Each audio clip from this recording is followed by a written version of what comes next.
여러분 안녕하십니까. 제22대 국회의원 선거 후보자 토론회, 오늘 양산시 을에 출마한 후보자들과 토론회를 준비했습니다. 저는 오늘 진행을 맡은 부산 MBC 아나운서 김동현입니다. 오늘 토론회에서 후보들은 자신의 공약과 정책을 토론회에 녹여낼 겁니다. 어떤 후보가 우리 지역의 국회의원으로서 제 역할을 할 수 있을지 판단하는 시간 되시길 바라겠습니다. 오늘 토론회는 저희 부산 MBC와 MBC 경남 초청으로 마련이 됐습니다. 토론 순서는 모두 발언에 이어서 공통 질문, 그의 답변, 그리고 주도권 토론, 마무리 발언 순서로 진행이 되겠습니다. 후보자의 좌석 배치는 화면 왼쪽부터 기호 1번 더불어민주당 김두관 후보, 그 옆은 기호 2번 국민의힘 김태호 후보가 자리를 하셨습니다. 후보자 소개, 질문에 대한 답변 등은 두 후보 번갈아 가면서 진행하도록 하겠습니다. 원활한 진행을 위해서 발언 시간이 지나면 마이크가 꺼진다는 점도 참고하시길 바랍니다. 자, 본격적인 토론을 시작하기에 앞서서 오늘 출연한 후보들 간략한 소개와 인사말을 전해 듣겠습니다. 먼저 기호 1번 더불어민주당 김두관 후보입니다.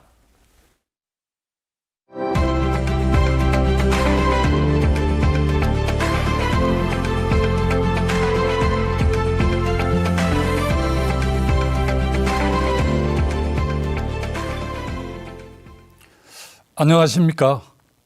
낙동강 벨트인 양산을을 사수해야 할 더불어민주당의 김두관 후보입니다.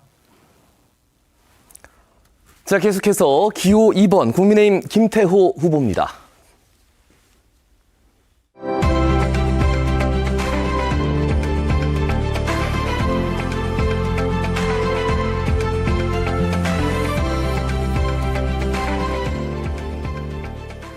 반갑습니다.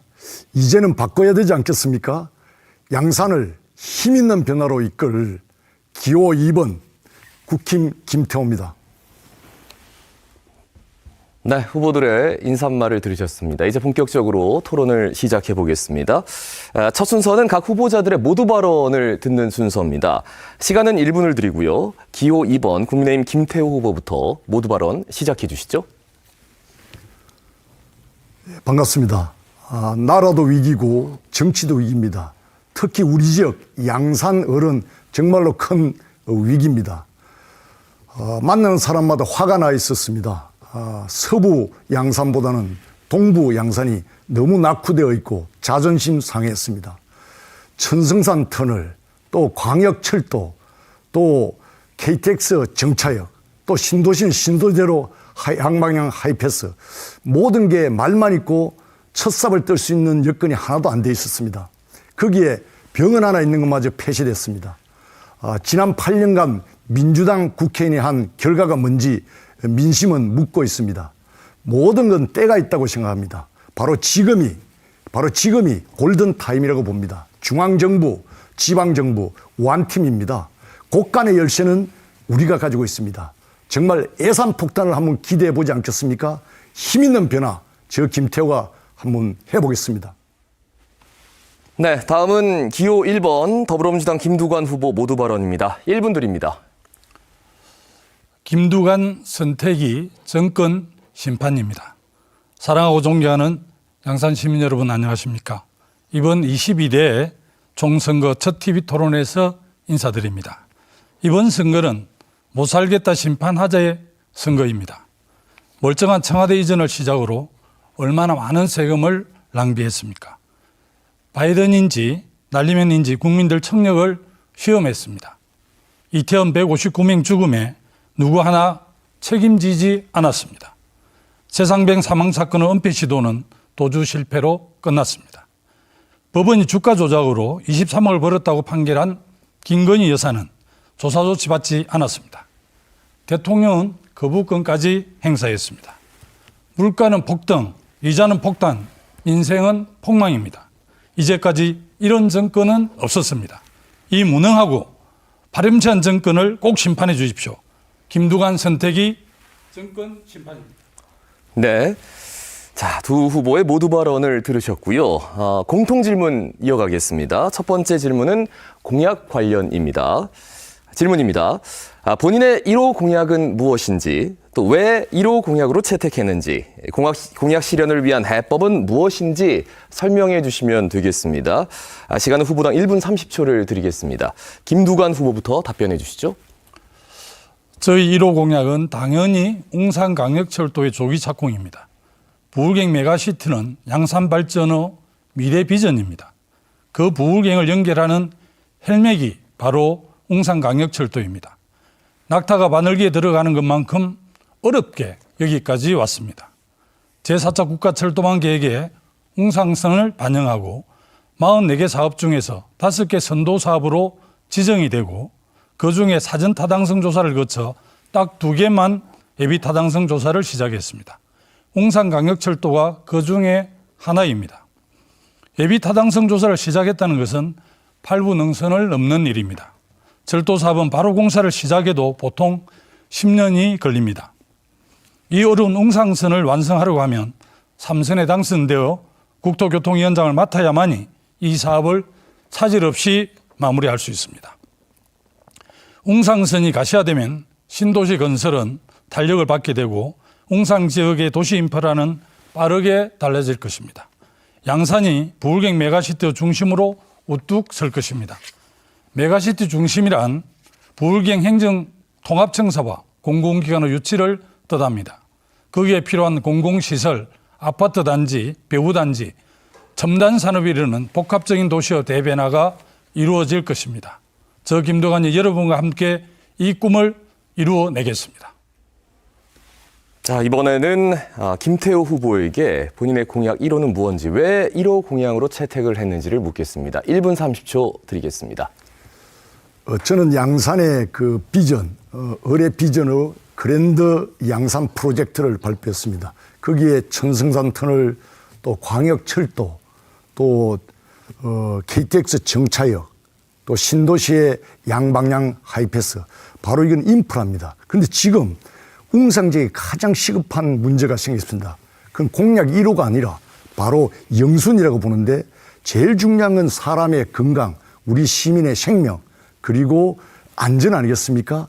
하나마저 있는 그 웅산 중앙병원이 폐쇄됐습니다.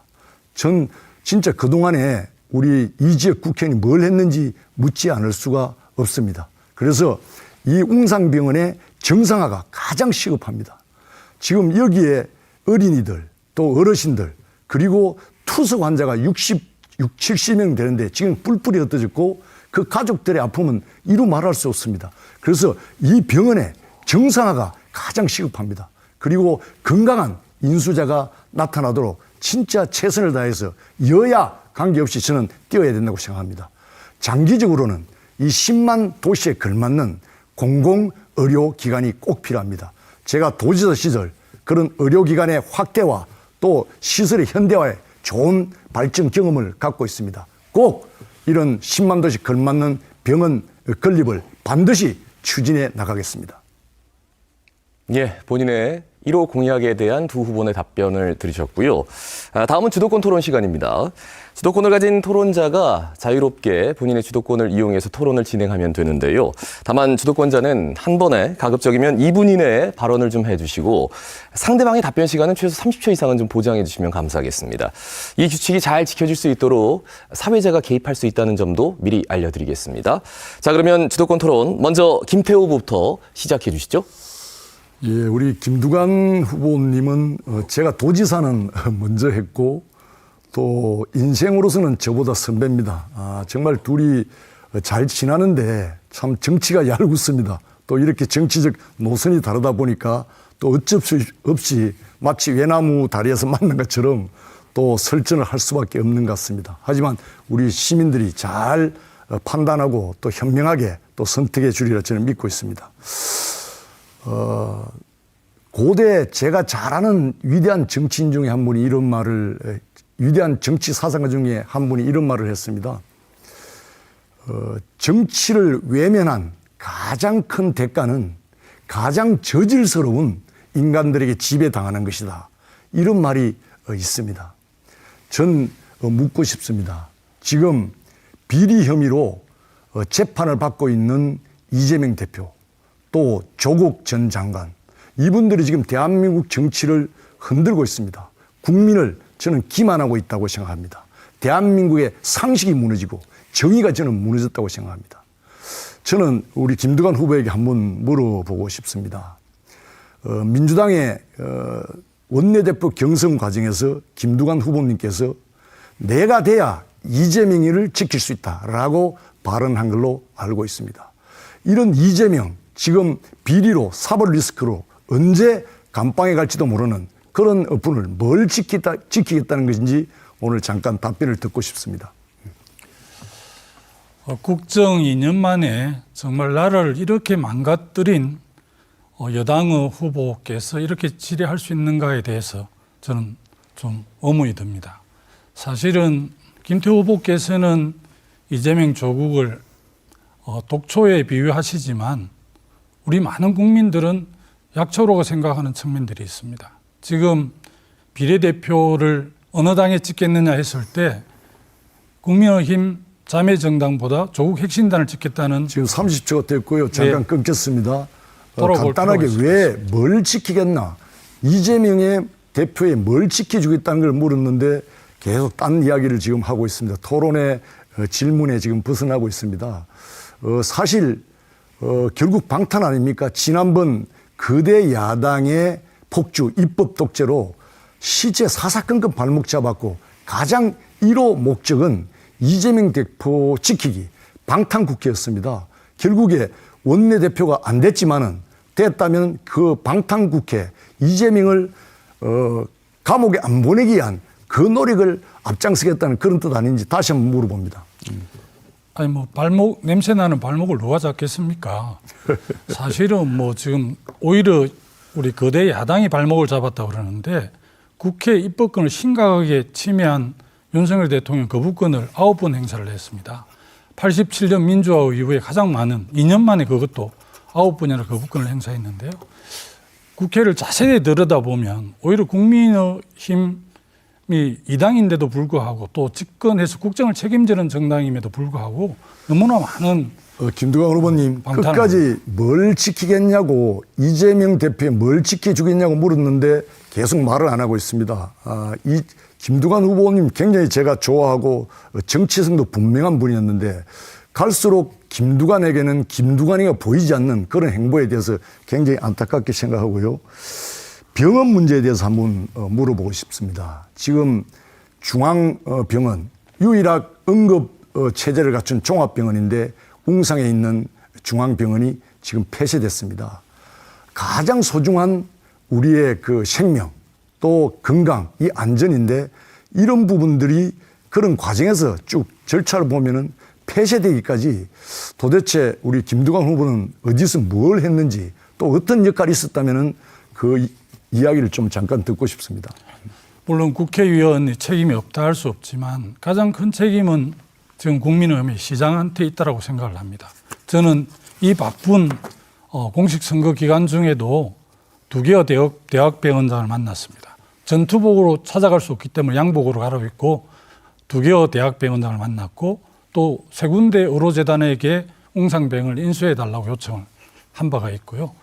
장기적으로는 웅상병원을 우리 시립병원화해서 운영 자체를 부산이나 또 울산에 있는 유능한 병원에 맡겨서 운영해야 되지 않을까 그렇게 전망하고 있습니다. 저도 그런 노력에 대해서 좀 평가를 하고 싶습니다. 그런데 이런 그 폐쇄되기 전 과정에 보면은 웅상 이야기라고 있습니다. 여기에 공유한 글을 보면은 인수 과정에서 조율 단계에서 사실상 숟가락을 생식을 내기 위한 그런 행보를 보였다는 게 많이 이렇게 보이거든요. 그러다가 정작 폐쇄가 되고 나니까 사과를 했습니다. 황당하다 그러면서 혼란과 충격을 드린 점 사과드린다 이런 표현을 썼어요.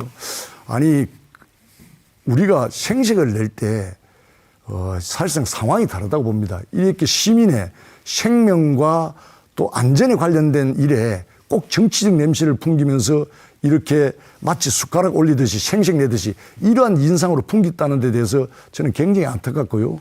또 최근에 김부겸 전 총리와 그 웅상병원에 또 방문한 걸 알고 있습니다. 이런 부분들이 우리 시민들이 볼 때는 마치 해결될란가 이렇게 보지만은 그게 이 선거를 앞두고 마치 전략적으로 쇼하는 듯한 그런 모습을 비친 그런 부분에 대해서 좀 반성을 해야 되지 않겠습니까? 그런 이야기하는 시민들이 많거든요.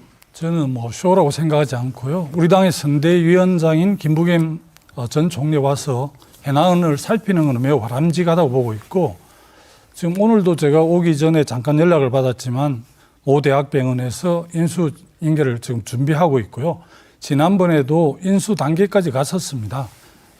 숨어있던 부채가 다시 나오는 바람에 인수가 무산됐지만 그 인수 노력을 이렇게 패배하는 것은 바람직하지 않다 생각합니다.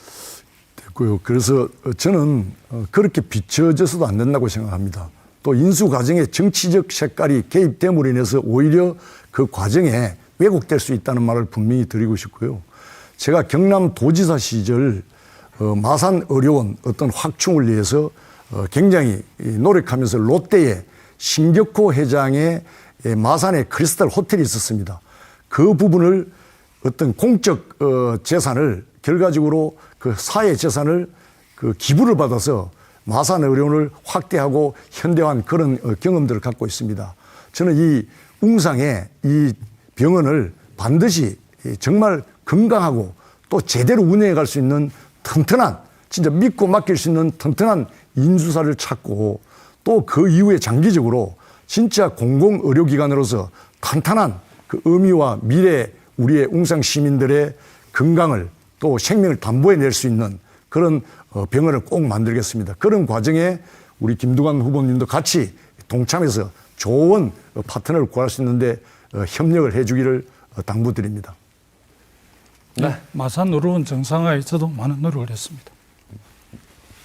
여기까지. 자, 김태우 후보에게 주어진 8분의 시간 충분히 할애를 해주셨고요. 자, 이번에는 김두관 후보 주도권 토론 시작하도록 하겠습니다. 다시 한번 말씀드리지만 주도권자 가급적 2분 이내에 본인의 발언을 좀 마무리해 주시고요. 상대방 답변 30초 정도는 보장해 주십시오. 자, 시작해 주십시오. 가볍게 좀 질문을 하겠습니다. 21대 국회에서 이제 상임위 출석률 그리고 국회의 본회의 출석률에 김태호 후보가 이제 꼴찌를 내서 갱신련에서 사실은 32명 퇴출 명단에 오르기도 했거든요. 저도 이제 국회에서 활동을 해보지만 뭐 여러 가지 정치 활동이 다양하게 있지만 국회의원들은 이제 본회의나 상임위 출석률이 매우 중요합니다. 그런 측면에서 어떤 이유로 그렇게 본회의나 상임위 출석이 저조한지 좀 해명을 해 주시죠. 일단은 반성합니다. 그건 잘못됐다고 봅니다. 하지만 저는 지역구에 제가 할 일은 게을리하지 않았다. 국회의원 300명 중에 아마 예산 제일 많이 가져온 국회의원 아마 10손가락 안에 저는 자부합니다. 우리 김두관 후보님 혹시 4년 동안 국가의 특별 예산을 한 얼마나 가져왔는지 묻고 싶네요.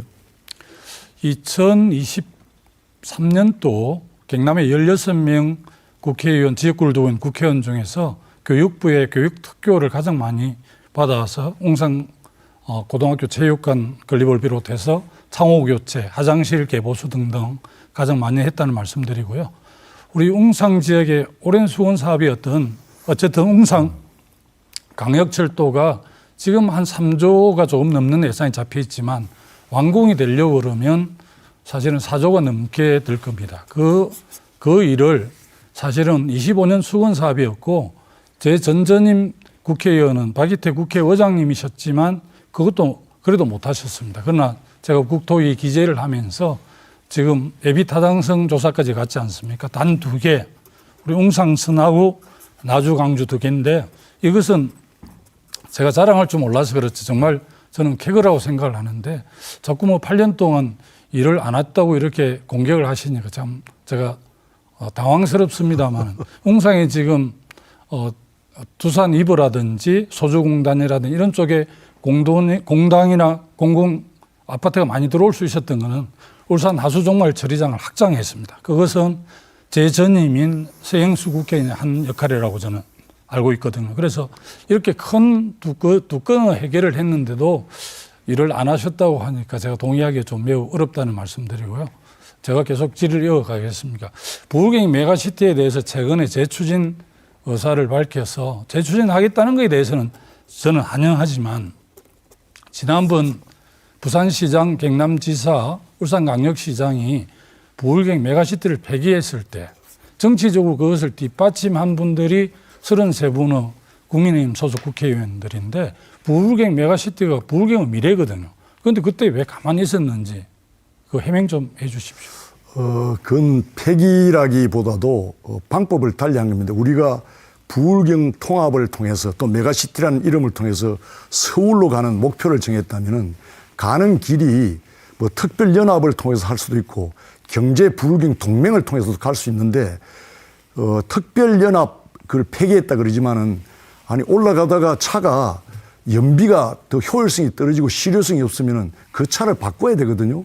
그리고 그 당시 말씀하실 때는 부울경 전체에 어떤 더불어민주당의 그런 그 과객단체장이 다수였지만은 지금은 완전 또 바뀌었거든요. 그래서 차를 갈아타는 거고 목적지는 다르지 않다. 저는 그래 봅니다. 우리나라는 이제 지방자치도 30년의 역사가 있기 때문에 전임 도지사나 시장, 군수, 구청장들이 했던 좋은 정책을 개성해서 마무리해주는 정책 개성 문화가 정착될 쯤 됐습니다. 이 부울경 메가시티를 폐기한 것은 김경수 전 도지사가 주도했기 때문에 2년 전에 지방 수장들이 바뀌면서 이제 폐기가 된 걸로 저는 그렇게밖에 이해가 안 되거든요. 오히려 부울경 메가시티가 폐기될 때 정치적 책임을 져야 될 사회 조경태 의원 같은 경우는 김포시를 서울특별시로 편입하는 서울 메가시티의 추진위원장을 맡더라고요. 정작 자기 지역구의 부울경의 미래와 관련된 거는 한마디도 안 하시고 그런 점에 대해서 너무 안타깝다고 생각을 하고요.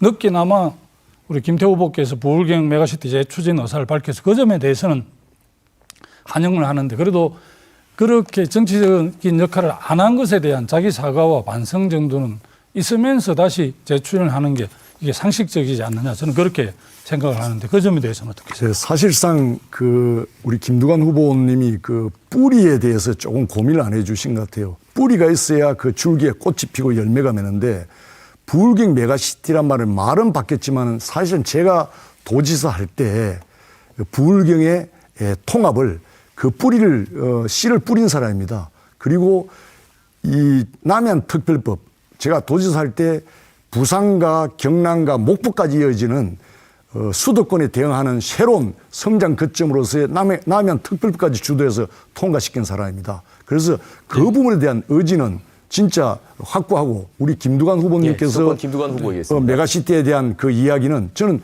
전적으로 공감하고 또 같이 목표가 똑같기 때문에 같이 가야 된다고 생각을 갖고 있습니다. 알겠습니다. 경남지사가 뭐 경남 발전을 위해서 고민하고 주요 비전을 제시하는 건 너무나 당연한 거라고 생각을 합니다. 사실은 잘 나가던 부울경 메가시티를 파기한 경남지사와 부산광역시장이 행정통합을 주장하더라고요. 정말 뭐 12월에 결혼한 자녀들에게 결혼한 자녀들에게 새해 1월 달에 애 안 가지냐고 이렇게 압박하는 것처럼 사실은 부울경 광역연합 자체가 하기도 쉽지 않은데 그게 출발을 했는데 훨씬 더 어려운 행정통합을 작년에 추진하면서 폐기를 했는데 지금 행정통합 하나도 이루어지지 않고 실제 불가능하거든요. 그런데 이 박한수 경남지사하고 박형준 부산광역시장 행정통합 이 문제에 대해서는 김태호 후보는 어떤 입장을 갖고 계십니까? 저는 장기적으로는 그렇게 가야 된다고 보고요. 지금 우리 김두관 후보께서 말씀하시는 중간당의 어떤 특별연합 이게 또 의회를 구성하고 공무원을 파견하고 어떤 이런 부분들의 비효율성을 지적한 것이고요. 안 한 게 아니라 바로 부울경 경제 동맹 형태로 새로운 차로 우리의 목적지까지 가자는 저는 뜻은 같다고 보고요. 지금 주도하고 있는 국힘의 광역시도 지사의 그런 뜻에 오히려 힘을 실어줘도 저는 오히려 좋다고 생각합니다. 제가 이제 2010년에 경남지사를 맡으면서 부울경이 하나 되기 위해서는 강력교통체계가 매우 중요하다 해서 양산시 동면 새마을본부 2층에 강력교통본부를 꾸렸어요. 그래서 부산광역시, 울산광역시, 경상남도가 파견해서 미래의 강력교통체계를 잘 했는데 제 후임 지사로 온 홍준표 지사께서 그 기능을 다시 시도로 이관시켜버려서 너무나 좀 아쉬움이 있었는데 어쨌든 아까 그 마산 어로운 이야기도 했지만 지금 우리 웅상중앙병원의 폐쇄 때문에 공공의료원을 이야기하는데 실제 국힘에서 그 중요한 경상남도 서부 경남에 거주하는 분들이 가장 어려울 때, 힘들 때, 아플 때 가는 곳이 진주의료원인데 그 진주의료원을 폐쇄한 당입니다. 그 당에서 공공의료를 이야기하니까 신뢰가 잘 가지를 않고 한번 지켜보겠습니다. 어쨌든 웅상은 시립의료원으로 가는 게 더 바람직하지 않을까 싶습니다. 박완수 지사가 여기까지 김두관 후보에게 주어진 주도권 토론 8분이 지났습니다. 역시 두 분 모두 연륜 있는 정치인이어서 그런지 확실히 좀 원활하게 비교적 주도권 토론이 이루어진 것 같습니다. 자, 이번에는 두 번째 공통 질문을 좀 드리겠습니다. 경제 관련 질문인데요. 지역 경제, 그중에서도 특히 민생 경제와 관련된 질문을 좀 드리겠습니다. 질문의 범위가 좀 넓을 수도 있겠지만 후보께서 생각하시는 민생 경제 위기 탈출을 위한 최고의 해법 하나만 꼽아주신다면 무엇인지 답변을 부탁드리겠습니다. 답변 시간 역시 1분 30초고요. 이 질문에 대한 답변은 김태호부터 시작해 주시죠. 지금 시민들 또 국민들 많이 어려워하고 있습니다. 그 고물가 또 고금리, 특히 그 외식업 또 자영업자, 소상공인들, 중소기업 다 어려워하고 있습니다. 이런 분들이 결국 우리 경제의 허리인데 이 허리가 지금 약해지면 국가 경제도 어려워지거든요. 그런데 지금 결국에 경제를 살리고 또 우리의 동력을 만들어내야 될 기업들 이런 부분들에 대해서 실제 다수당인 민주당이 그간 어떻게 해왔는지 저는 짚고 싶습니다. 중대재해법 같은 거 안 하자는 것도 아닙니다. 또 노란봉투법 그런 부분들에 대해서 특정 세력의 이해관계에 의해서 판단했지 진정 민생을 생각하면서 한 게 있느냐. 저는 국민들이 더 잘 알고 있다고 봅니다. 이런 부분들에 대해서 이제 미래로 가야 된다고 저는 생각합니다. 오로지 국회의 다수 의석을 한 사람 집권 방탄으로 하는 것은 정말로 이제 그만둬야 된다고 생각하고요. 우리 양산의 새로운 변화를 위해서는 앞으로 인프라, 지금 계획되고 있는 이 공약의 실현, 그리고 대기업 유치, 또 자영업자, 소상공인 지원을 획기적으로 하고요. 특히 분당처럼 카카오나 네이버처럼 대기업의 IT 이런 업체들이 유치되어서 바로 젊은이들이 양산에서도 자족 도시로서의 그런 모양을 갖춰갈 수 있다는 그런 믿음이 굉장히 중요하다는 생각을 갖고 있습니다. 예, 자, 1분 30초가 지났습니다. 공통질문 두 번째, 민생경제 해법을 좀 들어보고 있습니다.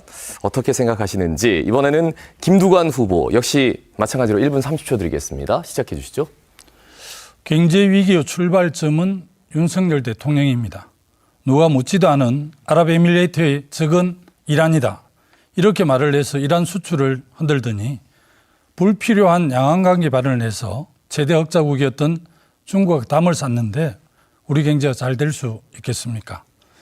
OECD 국가 중에서 우리나라가 경제 성장률이 꼴찌입니다. 그리고 OECD 국가 중에서 물가 상승률은 4.3%로 가장 높습니다. 사과값하고 감자값이 전 세계에서 가장 비쌉니다.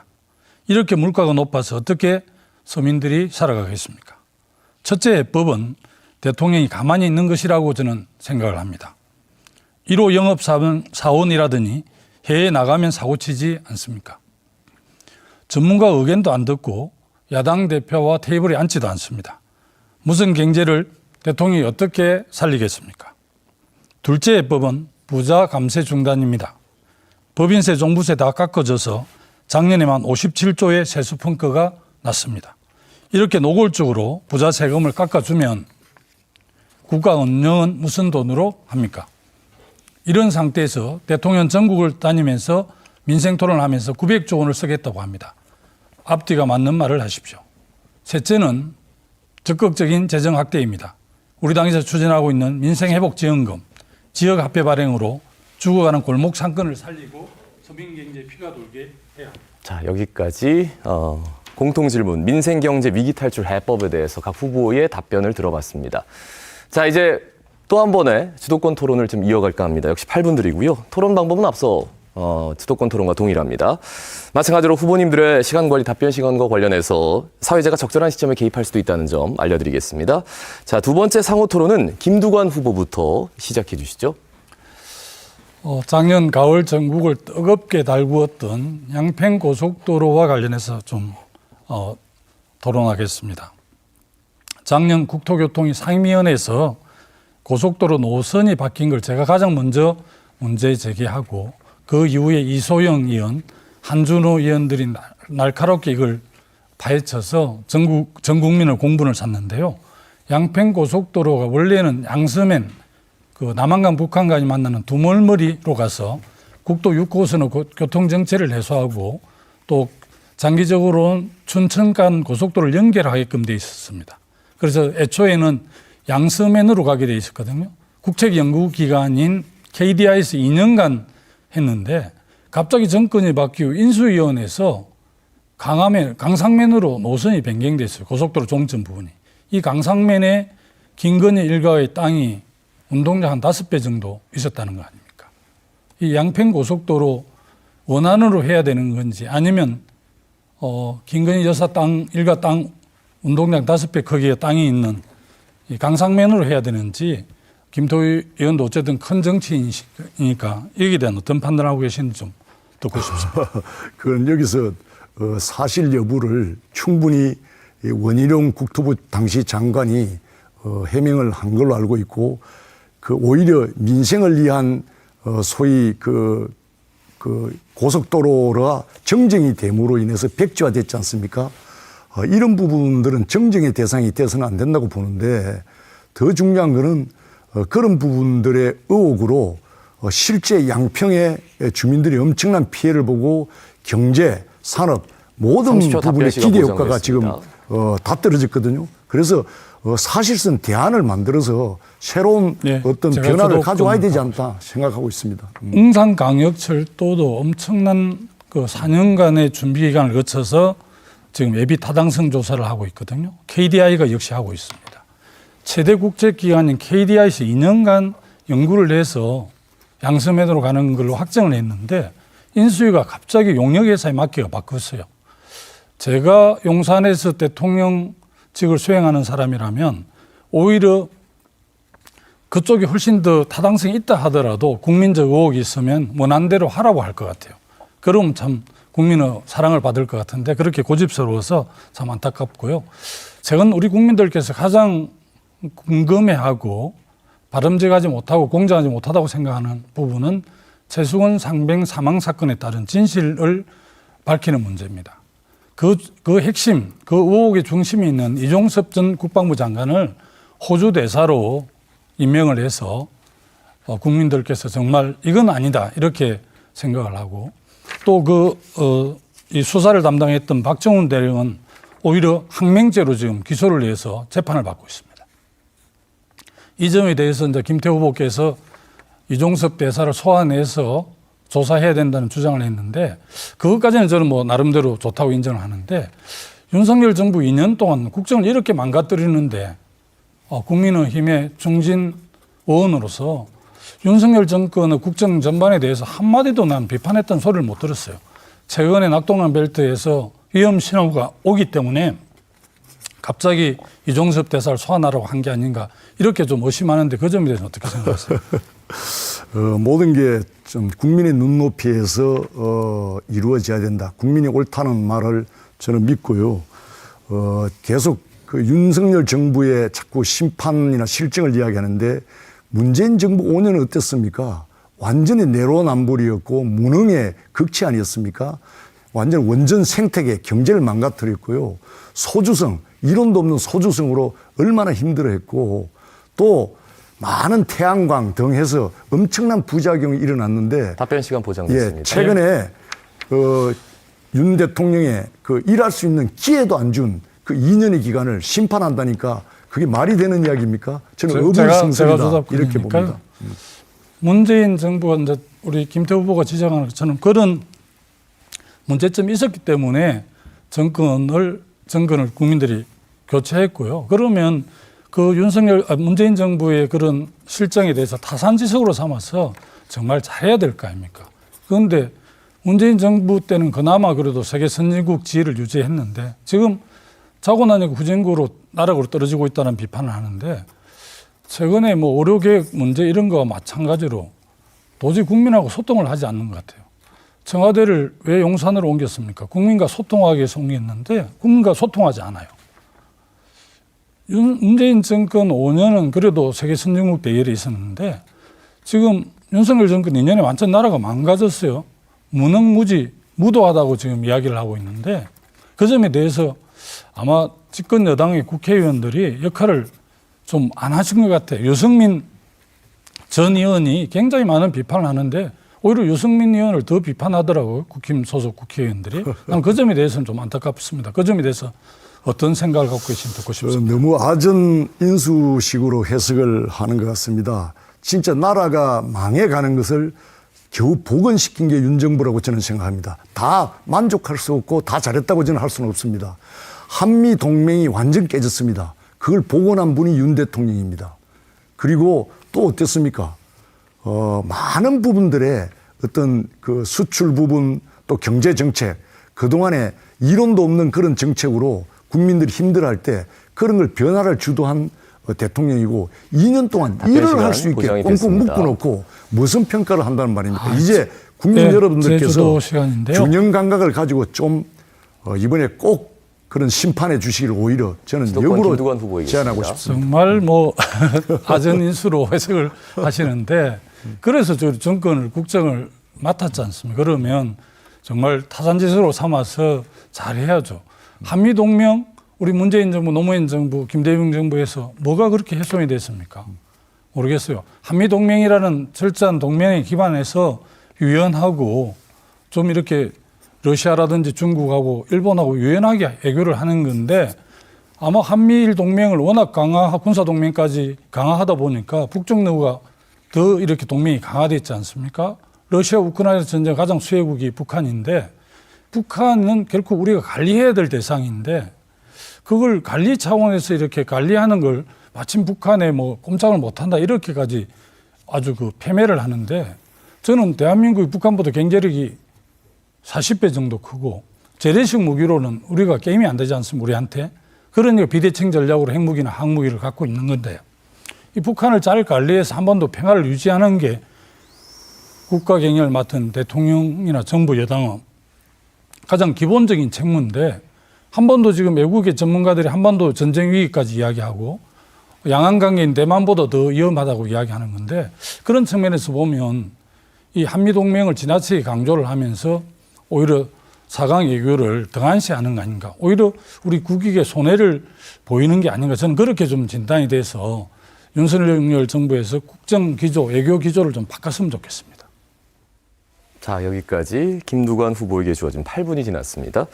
자, 이번에는 김태호 후보가 주도권을 갖게 됩니다. 8분 드리겠습니다. 시작해 주십시오.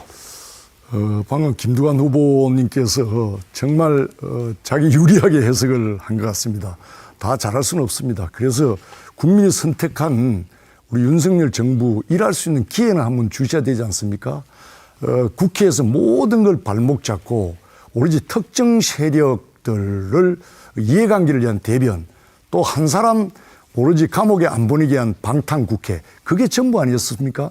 민생 걱정했습니까? 오히려 발목 잡았죠. 그리고 문재인 정부 때 진짜 한미일 간의 관계가 완전 깨졌습니다. 집을 지을 때 반석 위에 기본적으로 집을 지어야 제대로 되는 거지. 한미일 관계가 허물어져 있는데 거기에 북중러에 치중하면은 그게 미래가 있겠습니까? 그건 굉장히 나이브한 겁니다. 최근에 이재명 대표께서 중국에 대한 쎄쎄 발언이 있는데 바로 그런 겁니다. 중국에서 한마디 하고 북한에서 한마디 하면은 한마디 대꾸도 안 합니다. 지난번에 중국 대사 싱하이 중국 대사관에서 15분 동안 이재명 대표 국장급 그 중국 대사의 설교만 듣고 나오지 않았습니까? 그게 우리 외교의 현실이고 문재인 정부의 현실이었고 지금의 더불어민주당의 현실입니다. 그렇게 말로 평화적 관리라는 그 좋은 워딩이 좋습니다. 그렇지만은 힘이 뒷받침되지 않는 자주자강의 그런 베이스 위에 평화가 이루어지는 거죠. 우리 털도 없고 기본도 안 돼 있는데 북중러에 다 잘 지내고 싶죠. 저도 다변화해야 되고 외교적 관계를 넓혀가는 건 너무나 당연합니다. 그렇지만 기본적인 자유의 가치, 민주의 가치, 시장의 가치에 대한 그 믿음이 굉장히 중요하다고 보는데 최근 중국이 경제가 어려워진 이유가 뭔지 압니까? 국제사회에서 시장에 신뢰를 잃었기 때문에 어려워지는 겁니다. 그래서 그만큼 우리가 추구하는 가치가 뭔지 어느 방향으로 가는지 이런 부분에 대한 확고한 질문 정리해 주실까요? 예. 자세가 중요하다. 저는 생각이 들고요. 한미일 동맹이 워낙 지금 중요하죠. 제가 질문하진 않았고요. 제가 우리 김두관 후보님한테 예, 수도권 가진 김태우 후보가 질문을 하셔야 되는데 예, 질문을 이분은 하겠습니다. 지금 다 썼습니다. 지금 예? 이분을 다 썼어. 예. 이분은 쓰셨고 그래서 이제 30초 답변 시간 보장해 주시면 될 것 같습니다. 그래? 네네. 30초 하시겠습니까? 한미일 참 중요하죠. 그런데 특히 일본에 대해서는 너무 굴욕적인 내교를 해서 우리 국민들의 자존심이 너무 많이 상가졌습니다. 그래서 후쿠시마 오염수 방류에 대해서도 마치 일본 정부처럼 한덕수 국무총리나 대통령께서 그렇게 하셨고 또 강제 동원하는 배상 문제도 일본 기업이 배상하는 게 아니라 한국 기업이 배상하게 하는 이런 걸 보면서 우리 국민들이 너무나 자존심 상해했지 않습니까? 그 이전에 김대중 노무현 정부에서는 그래도 일본하고 외교 관계를 잘 하면서도 답변 시간 상당히 당당하게 부족하겠습니다. 했는데 그런 점이 많이 아쉽습니다. 그 서로 정치가 대한민국 정치가 사실 유통기간이 지났습니다. 이렇게 상대를 피 흘리게 해야 덕을 보는 이런 유혈 사태 같은 이 한국의 정치 정말 빨리 해소돼야 됩니다. 지금 이 현장에도 보이고 있습니다. 서로의 장점이 있었을 겁니다. 각 정부마다.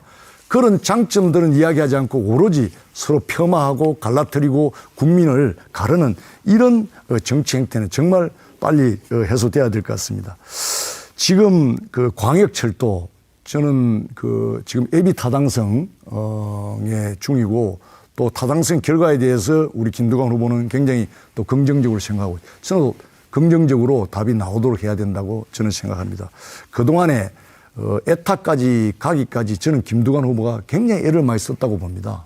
그래서 중요한 건 이 시간 이후에 에타 이후에 또 에타가 타당성 있게 나와야 되고 또 그 타당성 있게 나오기 위해서는 지역 균형 발전이라든지 우리 웅상 지역의 어떤 여러 가지 생활 여건 또 일자리 창출 등 또 주변 부산 또 이런 도시의 경남 이런 도시들의 그 타당성이 좀 덕이 되는 그런 그 알파가 되는 그런 게 정무적으로 또 정치적으로 정치를 발휘해서 같이 노력해야 된다고 봅니다. 그러면서 같이 할 거고요. 저희들은 이걸 한번 물어보고 싶습니다. 제가 2009년도에 지금 웅상선 2009년도에 이미 이 부울경 동남 경제권 활성화라는 이름으로 이 광역 전철을 최초로 시작한 첫 단추를 깬 사람이 제 김태호라는 사실 알고 있습니까? 저는 가문에서 몰랐고요. 동해 남부선을 이야기하시는 거 아닌가요? 아니 그건 잘못된 생각이고요. 저희들이 부울경 당시 부산 허남식 시장, 울산의 박명호 시장, 저 김태호 그렇게 해서 7차 부울경 발전 협의회에서 분명히 부산 그 노포에서 웅상에서 울산으로 이어지는 광역 철도에 대한 그 비전을 발표를 했습니다. 예, 그게 또 시작이 됐다는 거 분명히 말씀드리고 늘 말씀하신 우리 김두관 후보님의 결자 해지 제가 이 부분은 정말로 곳간의 열쇠를 우리가 갖고 있기 때문에 바로 기본 계획과 실시 설계가 될 수 있도록 정말 총력전을 다해서 첫 삽을 뜰 수 있도록 하겠습니다. 그런 부분에 대해서 우리 김두관 후보 말씀 있으면 이야기해 주시죠. 제가 4년 전에 이제 2020년에 당선이 되고 1년 후에 2021년에 제4차 국가철도망 계획이 수립되는 해였습니다. 그래서 우리 의원실에서 1년간 준비를 해서 반영을 했다는 말씀드리고요. 물론 초대 양산 군수이자 양산시장인 손유섭 전 시장님 지금 고인이 되셨습니다. 그분이 웅상선을 28년 전에 하겠다고 약속을 했는데 여러 가지 사정으로 미뤄져 왔고요. 제가 이제 행운인지는 모르겠습니다만은 당선된 다음에 있었고 그래서 답변 시간은 보장이 됐습니다. 전국 44개 중에서 5개 됐고요. 선도사 그래서 그중에서 예비 저는 타당성이 들어가 있는 것이죠. 물어보고 싶습니다. 사실상 이 양산 을 지역에 8년 동안 민주당 후보가 있었고 2년 정도는 서영수 전 의원이 문재인 정부의 정권 기간이었고 김두관 후보의 전반기 2년도 문재인 대통령의 그런 기간이었습니다. 얼마든지 정책적으로나 또 이 웅상선을 좀 더 지금 에타가 어떻게 나올지는 두고 봐야 되겠지만 에타 없이도 이 정치력을 통해서 할 수 있는 길이 있었거든요. 남부 내륙철도라든가 최근에 달빛 내륙철도, 광주에서 대구로 이어지는 이 철도도 애타 없이 바로 첫 삽을 뜰 수 있는 그런 기회가 있습니다. 그래서 그런 좋은 기회들을 저는 다 놓쳤다, 오히려. 그때 과연 우리 지금 뭐 애타 자랑하고 계시는데 그때 뭐 했는지, 그때 계속 뭐 노무현 대통령, 문재인 이렇게 아주 밀착돼서 우리 후보님이 따라다니는 걸 알고 있는데 이 지역에 대한 관심을 좀 더 가지고 열심히 또 미리 했더라면 더 조기에 건설할 수 있지 않았나, 그런 좀 아쉬움이 있지만 지금은 어쨌든 윤석열 정부고 곳간의 키는 저희들이 갖고 있기 때문에 질문 시간, 답변 시간 좀 보장해 주시면 당락에 좋겠네요. 관계없이 이게 애타로서 정상적으로 될 수 있도록 최선을 다할 거고, 우리 제안도 답변 기회를 좀 주시죠. 우리 지역에 금정구하고 답변 시간을 좀 저기 보장해 기장하고 울산하고 4명의 국회의원이 이미 김태호 공동으로 후보님. 이 광역철도의 조기 완성을 위해서 우리는 4년 시장하고 국회의원 2분 했는데 30년 집권한 국민의힘, 민자당, 새누리당, 한나라당 뭐 했습니까? 알겠습니다. 주도권 8분이 끝났는데요. 제가 굳이 그 김태호 후보님 말씀을 끊지 않은 이유가 지금 조금 시간을 더 여러분께 할애해 드릴 수 있는 기회가 생겨서요. 앞서 답변하신 내용 중에 좀 추가적으로 답변을 하고 싶다던가 아니면은 공약 관련 뭐 추가 답변도 좋고요. 주도권 토론 과정에서 앞서 좀 못다한 말씀도 좋을 것 같습니다. 그런 말씀들을 좀 해주시는 시간 각각 1분 30초씩 드리겠습니다. 일단 김태호 후보부터 먼저 드리겠습니다. 사실 지금 양산을이 굉장히 어렵습니다. 상대적으로 낙후되어 있고요. 지금 우리 김두관 후보도 현역이고 저도 현역입니다. 그리고 3선이 되면은 국토교통부 위원장을 한다 그러는데 저도 이번에 4선이 되면은 이제 제대로 정치력을 발휘해서 원내대표도 할 수 있고 당대표도 할 수 있습니다. 바로 곳간 열쇠를 진 김태호가 당대표가 되면은 그 힘, 그 정치력으로 우리 지역 양산을에 이루어지는 현안들, 천성산 터널 어떤 국지화하는 문제, 또 그 예산이 지금 한 3, 4천억 듭니다. 그런 예산 동원 문제, 그리고 광역 철도 문제, 이런 부분들은 정말 정치력이 필요하고 예산 동원 또 능력이 있어야 됩니다. 그리고 또 하나는 양방향 신도시 하이패스, 이것도 지금까지 와 보니까 부산 쪽 한 방향만 돼 있고 전혀 용역도 안 돼 있더라고요. 그래서 제가 지금 와서 그것도 양방향으로 실제 국토부 장관하고 통화하고 LH 사장하고도 통화하고 양산시장 그 용역 과정에서 해서 이 반드시 용역에 양방향 서울 방향까지 넣어야 된다 해서 아마 그 방향으로 저는 가는 걸로 알고 있습니다. 그리고 4만 명이 지금 부산 울산으로 출퇴근하는데 그게 지금 버스 정차 문제도 하나 해결 안 되고 있습니다. 그런 문제를 깨끗하게 저 김태호 해결하겠습니다. 예, 후보들에게 자신의 못다한 이야기 그리고 토론 시간에 답변을 못했다거나 좀 더 질의하고 싶다거나 여러 가지 이제 이야기들을 지금 듣고 있습니다. 1분 30초 이번에는 김두관 후보 드리겠습니다. 곳간 열쇠 자랑하시는데요. 곳간 열쇠의 상당한 키는 국회가 갖고 있습니다. 그리고 제가 뭐 외단하는지 모르겠지만 이번 총선에서 그래도 더불어민주당이 국회 일당이 될 확률이 매우 높습니다. 국회의 예산 심의 의결 없이 예산을 마음대로 편성하는 것도 아니고요. 편성은 하지만 심의 의결을 거쳐야 되고, 저는 3선의 국토교통위원장의 공순입니다만은 또 다르게 이번 낙동강 전선에 승리하게 되면 저도 당대표나 원내대표를 지금 권하는 동지들도 있습니다. 어쨌든 양산 발전에 도움이 되고 부울경 메가시티를 추진하는 데 도움이 된다면 저도 가감하게 도전할 계획을 갖고 있습니다. 어쨌든 양산의 크고 작은 해난들을 제 나름대로 잘 해결해 왔다고 생각하고요. 사송 신도시 양방향 IC도 양산시 애초에 설계가 없었습니다. LH가 그 사송 신도시를 만들 때 그래서 그 법적 근거를 만들어서 부산 하이패스는 이제 이번에 용역이 들어가고요. 또 서울 방향은 저가 국토교통이 아닙니까? 그래서 국토부 장관 또 도로공사 LH하고 충분히 협의를 해서 반드시 반영되도록 하겠습니다. 그리고 1028호 지방도를 국지도로 승격을 해서 국비를 통해서 동양산과 서해안산이 또 가까워지고 소통될 수 있도록 하나된 양산을 만드는데 저도 제 행정 역량을 총동원해서 심부름하겠습니다. 예. 자, 시청자 여러분, 지금 부산 MBC 그리고 MBC 경남 초청 제22대 국회의원 선거 후보자 양산시 을에 출마한 후보자들의 토론회를 지켜보고 계십니다. 자, 이제 후보들의 마무리 발언 순서만을 남겨놓고 있군요. 마무리 발언은 김두관 후보부터 시작해 주시면 되겠습니다. 1분 드립니다. 시작해 주십시오. 예. 김두관 선택의 양산 발전입니다. 오늘 토론회 어떻게 보셨습니까? 김두관 선택이 왜 양산 발전인지 알 수 있는 기회가 되셨기를 바랍니다. 국회의원의 가장 큰 임무는 견제와 감시 그리고 국가 비전 제시입니다. 저는 4년간 이 일을 하는데 누구보다도 노력해왔습니다. 부울경의 중심 양산을 대표하는 국회의원님께 양산과 부울경 발전을 위해 힘써 왔습니다. 부울경 메가시티 특별법, 산업은행 이전 법안을 앞장서 추진했습니다. 동남권 관문공항 토론회를 시작으로 가덕도 신공항의 불을 당겼습니다. 지하철 시대와 신도시, 저 김두관이 반드시 열겠습니다. 도와주십시오. 도와주시면 할 수 있습니다. 저 김두관을 선택하시는 것이 정권 심판이자 웅상선의 완성입니다. 양산의 미래이자 희망입니다. 기호 1번 김두관을 시민 여러분 선택해 주십시오. 감사합니다. 네, 후보들에게 마무리 발언을 듣고 있습니다. 다음은 김태호 후보 역시 마무리 발언 1분 드리겠습니다. 시작해 주십시오. 네, 계속 정치적인 발언만 하신 것 같습니다. 제발 좀 일 좀 하게 해 주십시오. 또 다수당이 되겠다고 자부하는데 그 다수당으로 민생 발목 잡고 대한민국이 미래로 가는 정말 손발을 다 묶어놓고 또 뭘 하겠다는 겁니까? 또 방탄국회 하겠다는 겁니까? 제발 그러지 않기를 정말 바라고요.